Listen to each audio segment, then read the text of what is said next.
गीतांजलि की प्रेगनेंसी की खबर सुनकर पूरा परिवार सख्ते में आ जाता है। किसी को समझ ही नहीं आता कि अचानक ऐसा कैसे हो गया। सबके दिमाग में यही सवाल घूमने लगता है कि अरमान और अभीरा की जिंदगी में जो थोड़ी बहुत शांति आई थी, उसे गीतांजलि ने फिर से बर्बाद करने की ठान ली है। गीतांजलि पूरे कॉन्फिडेंस के साथ सबके सामने खड़ी होकर कहती है कि वह मां बनने वाली है और उसके पेट में अरमान का बच्चा है। यह सुनते ही घर का माहौल बदल जाता है। जहां कुछ लोग गीतांजलि की बातों पर भरोसा कर लेते हैं, वहीं अरमान अंदर ही अंदर गुस्से से भर उठता है, क्योंकि उसे पता है कि यह सब गीतांजलि की गंदी चाल है।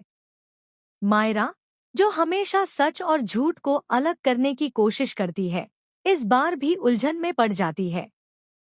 तभी तान्या सामने आती है और मायरा पर चिल्लाते हुए कहती है कि उसकी मां यानी अभीरा ने ही उसके भाई की जान ली है। यह आरोप सुनते ही मायरा का दिल जोर जोर से धड़कने लगता है और वह कांपते हुए सवाल करती है कि क्या वाकई उसकी मां ने ऐसा किया है। उसके चेहरे पर डर साफ झलकने लगता है। अरमान तुरंत आगे आता है और मायरा को संभालते हुए कहता है कि उसकी मां बेगुनाह है और उसने कभी किसी की जान नहीं ली। लेकिन तान्या की चीखें और उसके शब्द मायरा के दिल में शक के बीज बो देते हैं। इसी मौके का फायदा उठाती है गीतांजलि। वह मायरा को बहलाते हुए कहती है कि तुम्हारी मां हमेशा से गलत रही है। उसने न जाने कितने लोगों की जान ली होगी और अब तो तुम्हारे अपने भाई की भी जान ले ली है। इसलिए तुम उन्हें मां कहना छोड़ दो और मुझे अपनी मां मान लो, क्योंकि मैं ही तुम्हारी असली गीतू मां हूँ। यह सुनकर मायरा की आंखों में आंसू आ जाते हैं। उसे समझ नहीं आता कि किस पर भरोसा करे और किससे दूरी बनाए। गीतांजलि का असली मकसद साफ है।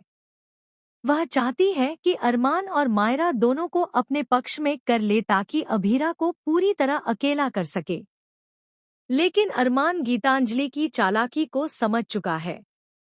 उसे साफ दिख रहा है कि गीतांजलि प्रेगनेंसी का ड्रामा रच रही है ताकि वह इस परिवार से बाहर न निकाली जाए और हमेशा यहीं रह सके।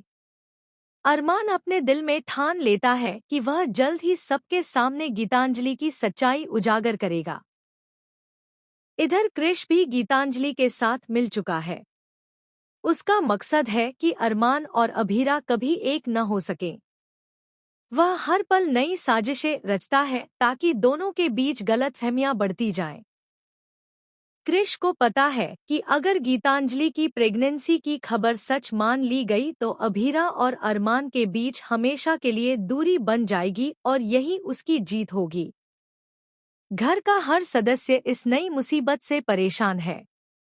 जहां एक तरफ तान्या बार बार यह साबित करने पर तुली हुई है कि अभीरा ही उसके भाई की मौत की जिम्मेदार है, वहीं गीतांजलि लगातार अपना झूठ दोहराकर सबको भ्रमित करने की कोशिश कर रही है।